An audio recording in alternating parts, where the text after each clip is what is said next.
قال النبي صلى الله عليه وسلم طوبى لمن كان وجد في صحيفته استغفارا كثيرا أو كما قال النبي صلى الله عليه وسلم صدق الله مولانا العظيم وصدق رسوله النبي الأمي الكريم ونحن على ذلك لمن الشاهدين والشاكرين والحمد لله رب العالمين.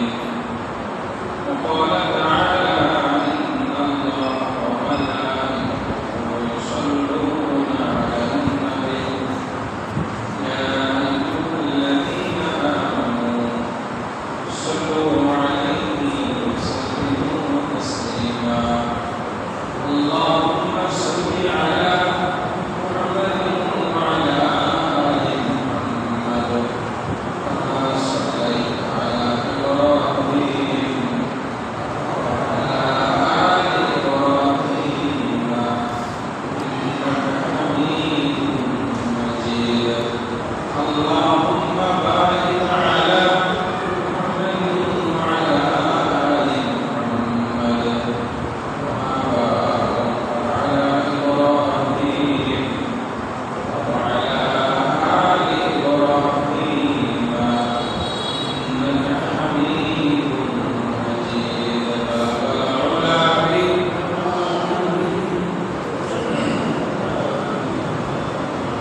الصلاة الجميع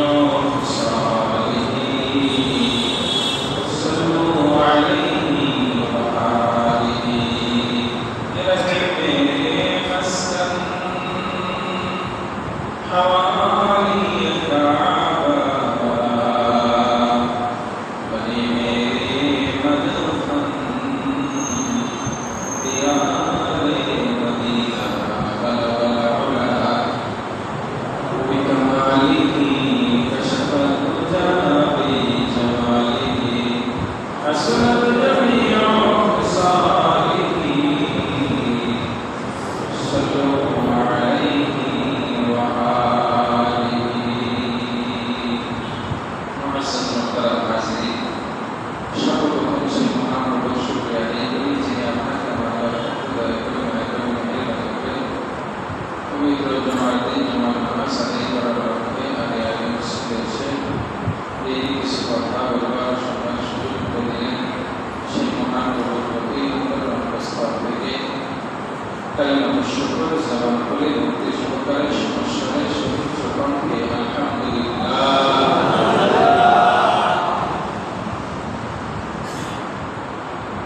গত জমায় আলোচনা চলছিল আন্তর্জাতিক শ্রমিক দিবস সম্পর্কে। শ্রমজীবী মানুষ যারা আছে তাদেরও কিছু কর্তব্য আছে, দায়িত্ব আছে, যে দায়িত্বগুলি আদায় না করলে তারা নিষেধ করা হবে। এবং যারা মালিক পক্ষ আছে তারা যদি শ্রমিকের হক আদায় না করে তারাও আমাদের ময়দানে আল্লাহ তাআলা মহাসাজার শিকার হবে, পাকড়াও হবে। এজন্য জীবনের কোনো এক সময় আমরা কখনো মালিক হয়ে যাই, কোনো সময় শ্রমিক হয়ে যাই। মানে আমরা কখনো কারোর কাছে চুক্তিতে দায়বদ্ধ হই, কখনো কারোর সাথে চুক্তিতে আবদ্ধ করি। আমরা যেই সাইডেই থাকি না কেন, চুক্তিকারী অথবা চুক্ত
অনুরূপ চলা জরুরি।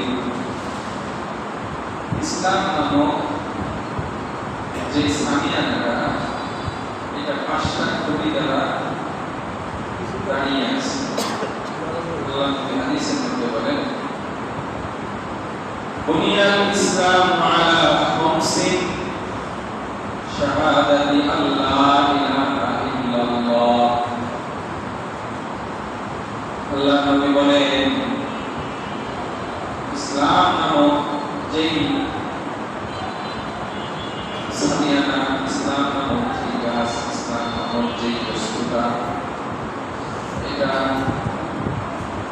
তৈরি করা হয়েছে 5টা খুঁটি দ্বারা। কয়টা খুঁটি? 1 নাম্বার হলো কালিমা, 1 নাম্বার ঈমান, শাহাদাতি আল্লা ইলাহা ইল্লাল্লাহ, আল্লাহ ছাড়া আর কোনো মাবুদ নাই, মুহাম্মাদুর রাসূলুল্লাহ সাল্লাল্লাহু আলাইহি ওয়াসাল্লাম আল্লাহ তাআলার পক্ষ থেকে প্রেরিত বান্দা ও রাসূল। এটা আমাদের ঈমান, এটা আমাদের বিশ্বাস। ওয়া ইকামিস সালাহ, 2 নাম্বার নামাজ কায়েম করা। ওয়া ইতাইজ যাকাত, 3 নাম্বার যাকাত আদায় করা। 4 নাম্বার হজ, হজ আদায় করা। সাওম রমাজান, আগের রমজান মাসে রোজা রাখা। 1 নাম্বার কালিমা, নামাজ, রোজা, হজ, যাকাত। ওই কালিমার সম্পর্ক হলো জবান এবং কলবের সাথে। বিশেষ করে বলেন জবান এবং কলবের সাথে। কলবে বিশ্বাস করতে হবে, জবানে স্বীকার করতে হবে, এটা হলো কালিমা। এবং এই কালিমার দাবিটাকে সারা জীবন, জন্ম থেকে মৃত্যু পর্যন্ত পুরা জীবনে বাস্তবায়ন করতে হবে। এটা ঈমান। বলে ঈমানের পরে সর্বপ্রথম কাজ হলো নামাজ কায়েম করা। নামাজ কি করা? কিছু ভণ্ড আছে, তারা বলে নামাজ তো আল্লাহ কায়েম করতে বলছে, পড়তে বলে নাই, এজন্য আমরা নামাজ কায়েম করি, নামাজ পড়ি না। বলেন নাউজুবিল্লাহ। নামাজ কায়েমের সঠিক পদ্ধতি ওই বাক্যাটা বুঝি আল্লাহর নবীর চাইতেও ভালো বুঝতেন। নাউজুবিল্লাহ। আল্লাহ নবী নামাজ কায়েম করেছেন না? নামাজ কায়েম করেছেন, নামাজ আদায়ের মাধ্যমে, সারা জীবন ব্যাপী নামাজের শিক্ষাকে বাস্তবায়নের মাধ্যমে। নামাজ কায়েম করতে হবে, সাথে সাথে যাকাত আদায় করতে হবে। নামাজের কথা বারবার বলা হয়। নামাজ আদায় না করলে কিয়ামতের ময়দানে ফিরতে হবে। নামাজ বেহেশতের সাথী, নামাজ ছাড়া উপায় নাই। এজন্য নামাজটাকে যথাযথভাবে জীবনে কায়েম করতে হবে, ইনশাআল্লাহ। যাকাত আদায় করতে হবে। যাকাত আর হজ এটা সবার জন্য না, এটা স্পেশাল কিছু মানুষের জন্য। স্পেশাল কারা? বলে যাদের উপর নির্দিষ্ট পরিমাণ মাল থাকবে, সেই ব্যক্তি যাকাত দিবে অনেকগুলি শর্তের মাধ্যমে। যাকাত এটা আরবি শব্দ। কি শব্দ? এর বাংলা হলো, আবিধানিক অর্থ হলো পবিত্র করা, বৃদ্ধি পাওয়া। বলে যাকাতের দ্বারা বৃদ্ধি পাওয়া, এর মানে বলে যাকাত দিয়ে মালের ভিতরে বৃদ্ধি হওয়া, বৃদ্ধি পায়। সুবহানাল্লাহ। যাকাত দিলে মাল কি হয়? বৃদ্ধি পায়। আমরা তো দেখি শতকরা 2.5 টাকা কমে যায়। তো আল্লাহ তাআলা বলতেছেন যাকাত দিলে কি হয়? মালের ভিতরে বৃদ্ধি পায়। সুবহানাল্লাহ। পবিত্র হওয়া এটা উদ্দেশ্য। বলে 100 টাকার মাল, এটা 2.5 টাকা আল্লাহর রাস্তায় যাকাত দিয়ে পুরো মালটা পবিত্র হয়ে যায়। সুবহানাল্লাহ। আর এই পুরা মালটা অপবিত্র হয়ে যায়। জন্য যাকাতের দ্বারা মাল কি হয়? পবিত্রতা লাভ করে, পবিত্রতা অর্জন করে। বলে যাকাত পরিভাষায় কাকে বলে? শরীয়তের দৃষ্টিতে যাকাত বলা হয় নির্দিষ্ট পরিমাণ মাল যদি এক বছর কারো কাছে থাকে, সেই মাল থেকে হিসাব করে 2.5% নির্ধারিত পরিমাণ আল্লাহর রাস্তায় দান করাকে যাকাত বলে। তবে নির্ধারিত মানুষদেরকে দিতে হবে, সব জায়গায় দেওয়া যাবে না, সবার উপর যাকাত ওয়াজিব হবে না, খরচ হবে না। বলে যাকাত খরচ হওয়ার জন্য একজন মানুষকে মালদার হতে হবে, নিসাব পরিমাণ মাল, নিসাব পরিমাণ মালের মালিক হতে হবে। নিসাব বলে 52.5 ভরি রূপা অথবা 7.5 ভরি স্বর্ণ। এই পরিমাণ সম্পদ যদি কারো জরুরতের উপরে থাকে এবং এটা যদি সারা বছর তার কাছে থাকে, এক বছর পার হয়ে গেছে, তাহলে তার কি হবে? যেদিন বছর পূর্ণ হবে ওই দিন যাকাত ওয়াজিব হবে। তাহলে শুধু মাহে রমজানকে মনে করি এই করে যাকাত দেওয়ার সময় না, সারা বছর যাকাত কি হতে পারে? খরচ হতে পারে। এজন্য যাকাত আমরা যখনই আমাদের উপর নিসাব পরিমাণ মালের মালিকানি হয়ে যাব, ওই দিন থেকে আমাকে হিসাব রাখতে হবে, যাকাত হিসাব করে দিতে হবে। হিসাব ছাড়া হাত আন্দাজি আকসা হওয়া, মোটের উপর আন্দাজ করে যাকাত দিলে যাকাত আদায় হবে না। যাকাত দিতে হবে হিসাব করে, পুঙ্খানুপুঙ্খানুভাবে হিসাব করে। বলে এমনি যদি দেওয়া হয় আন্দাজ করে, বলে আন্দাজ করে যদি সমুদায় সম্পদের থেকে 50% যদি দান করে দেওয়া হয়, যাকাত আদায় হবে। 90% 97% যদি দেওয়া হয়, তাও যাকাত আদায় হবে না। 99% দিলেও হবে না, 100% দিলে যাকাত ফরজিয়ত আদায় হয়ে যাবে। বুঝেছি? এজন্য আমাদেরকে যাকাত দিতে হবে হিসাব করে। কি করে? হিসাব করে যাকাত দিতে হবে। যাকাত না দিলে কি হবে? যাকাত না দিলে এই যাকাতের মালটা কিয়ামতের ময়দানে আমার আপনার গলার মধ্যে সাপ বানায় দিবে। কি বানায় দিবে? সাপ বানায় দিবে, যা আমার আপনাকে দংশন করবে। আল্লাহ তাআলা রহমতের দৃষ্টিতে তাকাবেন না কিয়ামতের ময়দানে। সে ইহুদি হয়ে মারা যাক, খ্রিস্টান হয়ে মারা যাক, আল্লাহর দিকে কোনো ভ্রুক্ষেপ থাকবে না। মৃত্যুকালীন আল্লাহর রহমত যদি না থাকে, ঈমান নসিব হবে। এজন্য যাকাতের দিকে আমাদের খুব সতর্ক হতে হবে। নামাজ পড়ে 5 ওয়াক্ত সমস্যা নেই, কিন্তু যাকাত দেয় না। নফল দান করে, যাকাত দেয় না, হিসাব করে।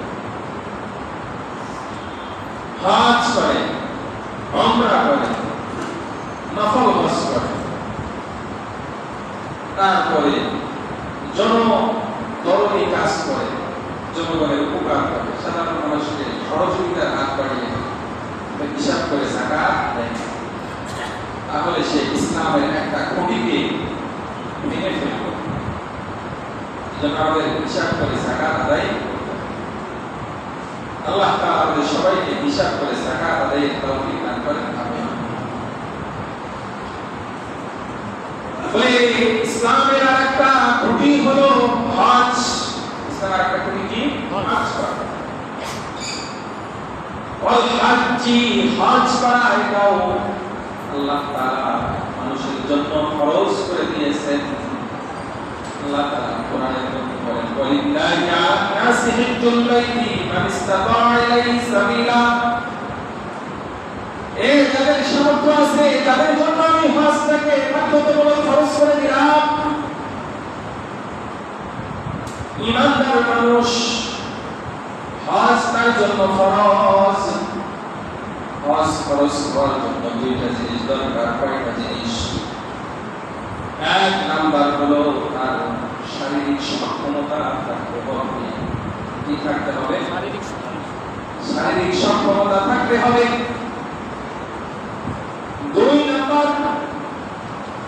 আর্থিক সক্ষমতাও থাকতে হবে। আর্থিক সক্ষমতা নাই, শারীরিক সক্ষমতা আছে, তারপর হজ করা যাবে। বলে হজ যখন ফরজ হয়ে যাবে, এটা ফরজ হওয়ার তরিকা কেমন? এই কোন সম্পদ ধরা হবে বলে হজ ফরজ হওয়ার জন্য এই পরিমাণ সম্পদ নিজের থাকা জরুরি। সেই পরিমাণ সম্পদ হজের সফরে আপনি ঘুরে আসা পর্যন্ত আপনার ফ্যামিলি চলতে পারে, এমন অর্থবৃত্ত আছে। আপনি যে সম্পদের মালিক, নিজে নিজে বা মিলায় না, হজ আপনার খরচ কিনা। আপনি যে পরিমাণ সম্পদের মালিক আপনি তো ভালো জানেন।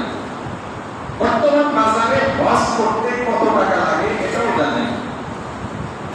5.5-6 লাখ টাকা হলে বর্তমান হজ করা যায়।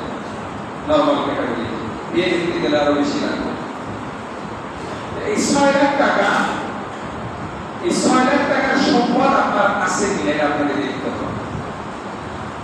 এবং এই সম্পদের বাহিরে এই পরিমাণ সম্পদ আছে কিনা, যেই পরিমাণ সম্পদ দ্বারা আপনার ফ্যামিলি মেম্বারদের ভিতরে যাদের ভরণ পোষণ করা আপনার দায়িত্বের মধ্যে পড়ে। একজন পুরুষের ভরণ পোষণের দায়িত্ব কার কার? তার নিজের বিবি। 1 নম্বর দায়িত্ব। 1 নম্বর দায়িত্ব কে বলেন? নিজের বিবি। 2 নম্বর, নিজের নাবালেগ সন্তান। নিজের কি সন্তান? নাবালেগ সন্তান। সন্তান বালেগ হয়ে গেলে তার দায়িত্ব আর পিতামাতার উপরে থাকে। নিজের ওই মেয়ে সন্তান যাকে এখনো বিবাহ দেয় নাই, সেই দায়িত্বটা থাকে। নিজের মা বাবা দায়িত্ব, তবে এটা অপশনাল। অপশনাল মানে মা বাবার সম্পদ আছে, তারা চলতে পারে নিজের সম্পদ দিয়েই, তাহলে মা বাবাকে দেওয়া দায়িত্ব। মা বাবার কিছুই নাই, মা বাবাকে ভরণ পোষণ করা সন্তানের দায়িত্ব। কথা ক্লিয়ার? কিন্তু বিবির ক্ষেত্রে, সন্তানের ক্ষেত্রে, বিবি যদি কোটিপতিও হয় তারপরেও বিবির পোশাক পরিচ্ছদ আহার এর দায়িত্ব কার? স্বামী। এবার আপনাকে খেয়াল করতে হবে, আপনার অধীনস্থ যারা আছে, নিজের সন্তান, নিজের বিবি, নিজের মা বাবা, নিজের ভাই বোন, যদি আপনার দায়িত্বের ভিতরে পড়ে যায়, তাহলে এরা আপনি ঘুরে আসা পর্যন্ত যে খরচটা হবে, হজ করতে মোটামুটি মাসখানেক সময় লাগে, 40 দিনের মতো সময় লাগে। বিভিন্ন প্যাকেজ আছে, 30 দিন, 38 দিন, 40 দিন, 20 দিনের প্যাকেজও আছে। যারা ব্যস্ত মানুষ তারা 10 দিনের প্যাকেজেও হজ করে, শুধু মক্কায় গিয়ে হজটা করে চলে আসে। এই প্যাকেজ, এই হজ করতে যে টাইমটা আপনার ব্যয় হবে, এই পরিমাণ টাইমে আপনার ফ্যামিলি চলতে পারে এমন সম্পদ, তাদের এমন জরুরি সম্পদ, মানে খাবার দাবারের যে এবং চিকিৎসা খরচ যেটা আছে, এটা তাদেরকে দিয়ে বাদ বাকি যদি আপনার 6 লাখ টাকার সম্পদ থাকে আপনার উপর হজ খরচ। এবার মিলে নেন কত মানুষের উপর হজ খরচ হয়ে যায়, অথচ আমি আর আপনি নিজেই ফতোয়া দিয়ে দিচ্ছি না আমার তো হজ খরচ নাই, এটা বড় লোকদের কাজ। অথচ আপনি যে তলে তলে বড় লোক হয়ে গেছেন এটা আপনি নিজেও জানেন। এজন্য হজের দিকে খুব সাবধান। যাকাত দেব, অনেক মানুষ এমন আছে যাকাত গ্রহণ করতেছে, অথচ তার উপর যাকাত ফরজ হয়ে আছে, ওয়াজিব হয়ে আছে, অথচ তার খবর নেই। যাকাত আমরা যারা আদায় করে থাকি সাধারণত আরো বেশি হওয়া চাই। সব ফকির মিসকিনকে যাকাত দেওয়ার সুযোগ নাই। যাকাত দিতে হবে এমন মানুষকে যার উপর যাকাত ফরজ না। আপনি যাকাত দিলেন এমন ফকিরকে। ফকির বর্তমানে আমাদের দেশে 2 প্রকার। কয় প্রকার? 2 প্রকার। এক প্রকার হলো আসলেই ফকির, আর এক প্রকার হলো পেশাদার ফকির। কি বলেন? পেশাদার ফকির আছে না? ঢাকাতে, মেইন ঢাকাতে আরো আছে। ওদেরকে দাওয়াত দিলে যে সমস্ত মিসকিন ভাইরা মসজিদের গেটে আছেন, যে কষ্ট নিয়ে না, আপনাদের ভিতরে বিশ্বাস করি যে আপনারা সবাই অসহায়। এমনও আছে বিভিন্ন প্রতিবেদনে প্রকাশ পায়, পত্রিকায় প্রকাশ পায়, বিভিন্ন চ্যানেলে ভিডিও আকারে প্রকাশ করে যে না এরা অনেক কোটিপতি, লাখপতি, বাড়িতে অনেক টাকা মালিক, অনেক সম্পদ আছে, কিন্তু তারপরেও ভিক্ষা করা বেশি। আমি ছোটবেলায় দেখেছি আমাদের এলাকায় একটা মহিলা ভিক্ষা করতেন, আমাদের পাশের গ্রামে, কিন্তু ভিক্ষা করতেন 3-4 গ্রাম পরে গিয়ে, অথচ বাড়িতে তার অনেক জমি ছিল, অনেক সুন্দর বাড়ি ছিল, কিন্তু সে কি করতো? ভিক্ষা বৃত্তি করতো। এটা মানুষের অনেক সময় অভ্যাসে পরিণত হয়ে যায়, পেশায় মানুষ লিপ্ত হয়ে যায়। এই পেশা ছাড়তে পারে না, ফ্রি পেশা তো। এজন্য যাকাত দিতে দেওয়ার সময় খুব খেয়াল করে দেওয়া, যে এই যাকাতটা যেন যথাস্থানে পড়ে।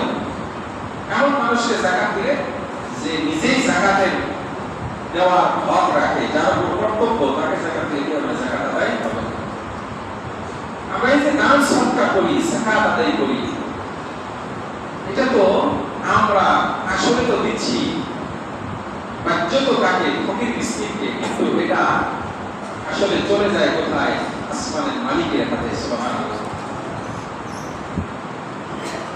ইন্নাস সাদাকাত তাকাউ ফি ইয়াদির রহমান ক্বাবলা আন তাকা ফি ইয়াদিল ফকির। আমরা যখন মানুষদেরকে দান সদকা করি, মানুষকে দান করি, দান করার সময় আমি হাত দিয়ে দেই, আর পক্ষ হাত দিয়ে গ্রহণ করে, বলে যখন গ্রহণ করে আমরা তো দেখতেছি ওই বান্দা গ্রহণ করতেছে, সাধারণ ফকির মিসকিন গ্রহণ করতেছে। কিন্তু বাস্তবে আল্লাহর নবী বলেন যে যখন তোমরা সদকা করো, দান করো, এই দানটা আল্লাহ তাআলার কুদরতি হাতে চলে যায়, ওই মানুষের হাতে যাওয়ার আগেই। সুবহানাল্লাহ বিহামদিহি। জন্য খুব খেয়াল করা। যাই হোক, যেটা বলতেছিলাম সেটা হলো হজ অনেকের উপর ফরজ, যাকাত অনেকের উপর ফরজ, অথচ আমাদের খবর নাই। এবছর যাকাতের নিসাব গেছে মাত্র 2,62,500 টাকা। এবার হিসাব লাগান, 2,62,000 টাকা নাই এমন মানুষ কয়জন খুঁজে পাবেন সমাজে? অনেক মানুষ আছে। 2,62,000 কেন, আরো বেশি ব্যাংকে ডিপোজিট করে রাখছে।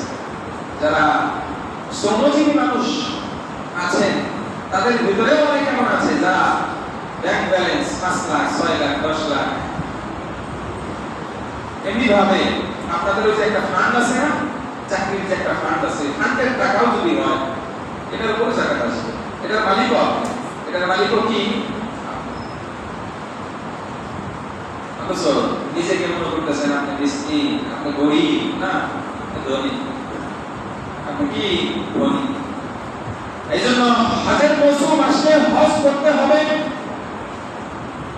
হজের ব্যাপারে মানুষ অনীহা প্রকাশ করে, যাকাতের ব্যাপারে মানুষ অনীহা প্রকাশ করে, অথচ যাকাতটা দেওয়া জরুরি। অথচ কিছু কাজ করতে মানুষ আনন্দ পায়।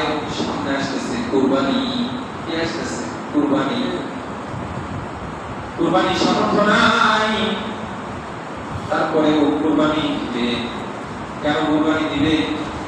বলে আমি ঢাকাতে চাকরি করি, গ্রামে আমার ভাই ও কুরবানি দিবে, আমি যদি একটা গরু কুরবানি না করি তাহলে কেমন হয়? ঢাকা থেকে আইছে আমার ভাই, গ্রামে যে চাকরি করে, অনেক বড় চাকরি করে, আমি যদি একটা কুরবানি না দেই তাহলে কেমন হয়? ওরা তো দিলে একটা ছোটখাটো একটা বকন গরু, আমি যদি একটা ষাঁড় কুরবানি না দেই তাহলে কি হলো? এটা কুরবানি। দেখেন কুরবানিটা অনেক বড় ফজিলতপূর্ণ ইবাদত। তবে এখানে কুরবানি করার ক্ষেত্রে আপনাকে খেয়াল করতে হবে কুরবানিটা আসলে কার জন্য হচ্ছে। কুরবানিটা আসলে কার জন্য হচ্ছে? কুরবানি এটা হচ্ছে কার জন্য? আল্লাহর জন্য। কার জন্য? আল্লাহর জন্য। লা ইয়ানালাল্লাহু লুহুমুহা ওয়ালা দিমাউহা ওয়ালাকিন ইয়ানালুহু তাকওয়া মিনকুম। কুরবানি সংক্রান্ত দুই চারটা কথা বলে ফেলি, কারণ কি অনেকে কুরবানি গরু কিনবে, গ্রাম এলাকায় তো আমাদের লেখাটা শুরু হয়ে গেছে। শহরের মানুষ তো 2-3 দিন আগে কেনে, গ্রামের মানুষ মোটামুটি 15-20 দিন, 1 মাস 2 মাস আগে কিনে রাখে অনেকে। আপনারা যারা বাড়িতে টাকা পাঠাইতেছেন গরুর কুরবানি কেনার জন্য, কুরবানি গরু কেনার জন্য, ছাগল কেনার জন্য, মাথায় আগে তাকওয়া ঢুকিয়ে নেন, দিলের ভিতরে তাকওয়া ঢুকিয়ে নেন। কি সেটা? বলে কুরবানি আপনি করতেছেন কেন? আমি যদি কুরবানি না করি তাহলে কি আপনি লোকে কি বলবে? তাই বলো না। আল্লাহ তাআলা বলতেছেন লা ইয়ানালাল্লাহু লুহুমুহা, কুরবানির গোশত আল্লাহর কাছে পৌঁছে না। ওয়ালা দিমাউহা, কুরবানির রক্ত আল্লাহর কাছে পৌঁছে না। কি পৌঁছে? ওয়ালাকিন ইয়ানালুহু তাকওয়া মিনকুম, তোমাদের দিলের ভিতরে যে তাকওয়া আছে এই তাকওয়াটা আল্লাহর কাছে পৌঁছে। সুবহানাল্লাহ, জোরে বলেন না সুবহানাল্লাহ। কুরবানি দিতে হবে, কুরবানি এটা ওয়াজিব। কুরবানি দেওয়া কি বলেন? ওয়াজিব। এই ওয়াজিবটা আদায় করার জন্য কতটুকু জরুরি? কেউ যদি একটা ছাগল কুরবানি করে এই ওয়াজিবটা তার পক্ষ থেকে আদায় হয়ে যাবে। কেউ যদি 2 লাখ টাকা, 5 লাখ টাকা, 10 লাখ টাকা, 20 লাখ, 30 লাখ কত গরু পাওয়া যায়, ঢাকাতে পাওয়া যায়, গাবতলী থাকে, প্রতি বছর ইফতারি হয়, এত টাকা গরু উঠছে। গরুদের আবার নামও থাকে, আর খাসিও বিক্রি হয়, শিক্ষিত খাসি। শিক্ষিত খাসি নাম দিয়ে বলে না, শিক্ষিত খাসি, শিক্ষিত খাসি। যাই হোক, খাসির দামও 5 লাখ 10 লাখ টাকা হয়। এগুলো আপনি দিতে পারেন। কুরবানি দেওয়ার আসল উদ্দেশ্য হলো সামর্থ্য অনুযায়ী ভালোটা দেওয়া। সামর্থ্য অনুযায়ী কি দেওয়া? নিজের প্রিয় জিনিসটা কুরবানি দেওয়া। সেই দৃষ্টিকোণ থেকে আপনি আপনার সাধ্য অনুযায়ী ভালো দেন, তবে এটা যেন লোক দেখানো না হয়, খুব খেয়াল করতে হবে। এটা যেন কি না হয়, লোক দেখানো না হয়। আর একটা জরুরি কথা, গ্রামে যারা কুরবানি দেন ভাগে ভাগে, 4 ভাগে 5 ভাগে, শহর এলাকায় একাই একটা দেয়, গ্রামে তো বেশিরভাগই কুরবানি হয় ভাগে। এই ভাগারও খেয়াল করতে হবে। আপনার ভাগই যদি এমন হয় যার ইনকাম হারাম, বাচ্চাতো সে হারাম ইনকামের সাথে লিপ্ত আছে, সুদি কারবার করে, তার ইনকাম সোর্স একমাত্র সুদি কারবার, সুদের উপর টাকা লাগায়, সুদের ইনকাম দিয়ে সে চলে, অথবা সে এলাকার নাম করা ঘুষখোর আছে না, কিছু লোক এলাকায় ঘুষ খায়, বা কামিনালি ঘুষ খায় কাজ করে।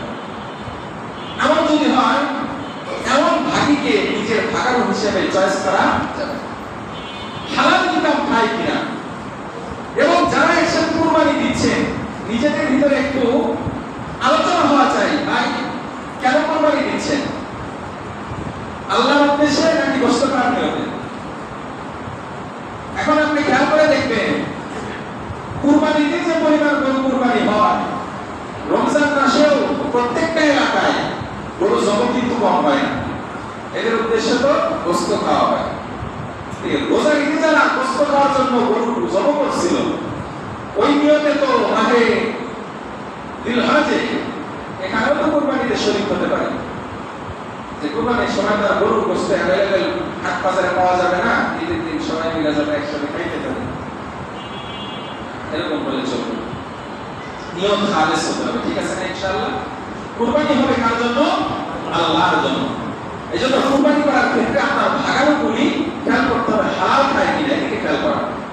3 নম্বর আরেকটা বিষয়, সেটা হলো কুরবানির সময় পদ্ধতিগত কিছু ঝামেলা থাকে। সেটা হলো কুরবানির গোশত ভাগের সময় যারা ভাগ করে কুরবানি দেয়, এখানে কিছু আলোচনা থাকে যে তুই মাথাটা নিয়ে নিস, তুই বড়টা নিয়ে নিস, তুই পা একটা নিয়ে নিস, তুই যেহেতু কুরবানির গরুটা হাটতে কিনে নিয়ে আসছিস না, এগুলো করা যাবে না।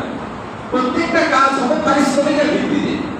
যে কুরবানির গরু কিনে নিয়ে আসছে তাকে এক্সট্রা পারিশ্রমিক দিয়ে দেন, যার বাড়িতে দেখেছেন তাকে এক্সট্রা পারিশ্রমিক দিয়ে দেন।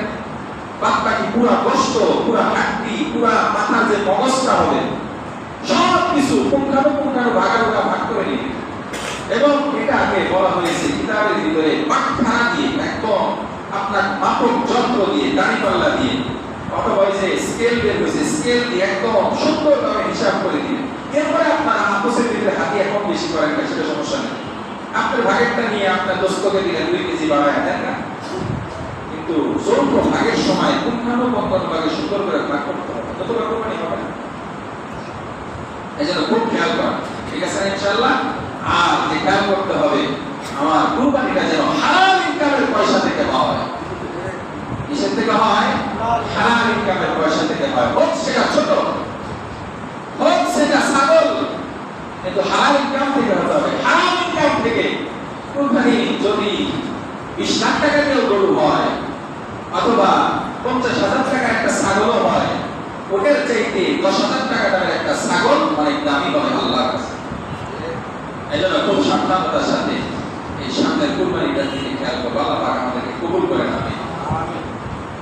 হজের ব্যাপারে জরুরি কথা হলো, হজ আপনার উপর ফরজ কিনা এটা জানার জন্য একজন আলেমের কাছে যান, গিয়ে বসেন। আমরা তো আলেমদের সাথে সম্পর্ক সেজন্য রাখা দরকার, সেজন্য তো রাখি না। আলেমের সাথে আমার সম্পর্ক হবে আমার আখিরাতের কাজগুলি যেন সবগুলি ইসলামের তরিকা অনুযায়ী হয়। আমার আখিরাতের লাইনের প্রত্যেকটা কাজ একজন আলেমের সাথে পরামর্শ ভিত্তিক হওয়া চাই। দুনিয়ার কাজটাও একজন আলেমের সাথে পরামর্শ ভিত্তিক হওয়া চাই। তার কারণ হলো মুমিনের প্রত্যেকটা কাজ হবে আখিরাতকে কেন্দ্র করে। এইজন্য আপনি এরকম ফতোয়া দিয়েন না, আমার উপর তো হজ ফরজ না, আমি কেমনে হজ করব। আপনার উপর হজ ফরজ কিনা এটা জানার জন্য একজন অভিজ্ঞ আলেমের শরণাপন্ন হতে হবে। হজ ফরজ হওয়ার পরে আল্লাহ নবী বলেন, তাআজ্জালু ইলাল হজ, এ যার উপর হজ ফরজ হয়েছে তাড়াতাড়ি হজের কাজটা করে নাও। ফাইন্না আহাদাকুম লা ইয়াদরি মা ইউরজু, তোমাদের কেউ জানে না সামনের সময়টা কি সমস্যা তোমাকে ফেস করতে হবে। সেই সমস্যা আসার পূর্বেই তুমি হজের কাজটা সম্পাদন করে নাও। হজ ফরজ হয়েছে যৌবনকালে, আপনার বয়স যখন 25 বছর, হঠাৎ করে আপনার বাবা মারা গেছে। এইবার পৈতৃক সূত্রে আপনি এমন পরিমাণ, এমন অ্যামাউন্ট সম্পদের মালিক হয়েছে যে সম্পদের কারণে আপনি হজ করে আসতে পারেন, এমন টাকা আপনার কাছে আছে, ওই দিক থেকে আপনার হজ খরচ। অথবা বাবা জীবিত আছে কিন্তু আপনি একটা বিজনেসের ভিতরে লেগে গেছেন, অথবা বাবাই কিছু টাকা দিয়েছে, সেটাতে বিজনেস শুরু করে আপনার এই পরিমাণ টাকা হয়ে গেছে, এখন আপনি হজ করতে পারেন, ওই দিক থেকে আপনার হজ খরচ। কিন্তু আমরা হজটাকে দেরি করি অনেক শর্ত নিজের আরোপিত করার মাধ্যমে। হজ তো করবো, কিন্তু হজ করার আগে আমার ছেলেদেরকে একটা সাইজে তো আনতে হবে, আমার ছেলেদের জন্য কিছু সম্পদ এমন বানাতে হবে যেন আমার সন্তান কারো মোকাবিলা না হয়, অথচ নিজের হজ করে নাই। এরকম করতে করতে হঠাৎ করে একদিন অসুস্থ হয়ে গেছে। এবার দিলের ভিতরে আল্লাহর ভয় চলে আসছে। আসার পরে এবার ফিকির করতেছে হজ করবো, কিন্তু শারীরিক সক্ষমতা নেই। ছেলেদেরকে বলে, বাবা আমার হজটা করার সুযোগ এখন তো আর নাই, তোমরা একটা বন্দি হজ করায় দাও, যে কোনো একজন অভিজ্ঞ মানুষের মাধ্যমে, অথবা তোমরা নিজেরাই করায় দাও বন্দি হজ। কোন আসলে করে দেখা যাবে, যার জন্য আপনি হজ করতে দেরি করলেন সেই সন্তান আপনার হজ আদায় করতেছে না। এই জন্য যার কাজ তাকেই করতে হবে। এই জন্য হজ ফরজ হওয়ার সাথে সাথে হজের কাজগুলি আমাদের সাথে সাথে করতে হবে। রাজি আছেন ইনশাআল্লাহ? এই জন্য আজকে 3টা বিষয়ে কথা হয়ে গেল। 1 নম্বর বললাম যাকাত নিয়ে। যাকাত যাদের উপর ফরজ, আমরা যাকাতটা যথাযথভাবে হিসাব করে আদায় করব, এবং এমন মানুষদেরকে আদায় করব যাদের দিলে যাকাতটা কি হবে, আদায় হবে, সব জায়গায় দিলে হবে। 2 নম্বর বললাম কুরবানির গরু, কুরবানির ছাগল, কুরবানির পশু কেনার ক্ষেত্রে আমরা আমাদের হালাল ইনকামের টাকাটা খরচ করব, ঠিক আছে তো ইনশাআল্লাহ। কুরবানির পদ্ধতি আরো অনেক মাসালা আছে, আগামী সময় ইনশাআল্লাহ কুরবানি সম্পর্কে আলোচনা করব বিস্তারিত। আমরা আগে আগে এসে কুরবানি সম্পর্কে মাসালাগুলো জেনে বুঝে আমলের চেষ্টা করব ইনশাআল্লাহ। 3 নম্বর হজের মৌসুম চলতেছে। হজ যাদের উপর ফরজ দ্রুত হজটা করে নেন, তার কারণ হজের ফজিলতের হাদিসটা বলে আলোচনা শেষ। আল্লাহ নবী বলেন, কেউ যদি হজ্জে মাবরুর করতে পারে সে তখন হজ থেকে ফিরে আসবে। বলে মা যেরকম নিষ্পাপ শিশুটা ভূমিষ্ঠ করে বলে সে নিষ্পাপ অবস্থায় ফিরে আসবে। সুবহানাল্লাহ। এজন্য যাদের সামর্থ্য আছে হজের কাজটা আপনারা দ্রুত করে ফেলবেন ইনশাআল্লাহ। এবছর যারা হজে গিয়েছেন, আমাদের মহল্লা থেকেও গিয়েছেন, হ্যাঁ অন্যান্য মহল্লা থেকেও গিয়েছেন, সারা দেশ থেকে গিয়েছেন, এমনকি সারা পৃথিবী থেকে হজে গিয়েছেন, সবার জন্য আমাদের দিল থেকে দোয়া থাকবে আল্লাহ তাআলা সবার হজকে হজ্জে মাবরুর হিসেবে কবুল করেন। আমিন। আমরা যারা এখনো আমাদের ভিতরে যারা এখনো হজ করেন নাই অথচ হজ ফরজ, তারা অতি দ্রুত হজের কার্যক্রম সামনে আগ বাড়ানোর চেষ্টা করেন। আল্লাহ পাক সবাইকে আমলের তৌফিক দান করেন। আমিন। ওয়া আখিরু দাওয়ানা আলহামদুলিল্লাহি রাব্বিল আলামিন।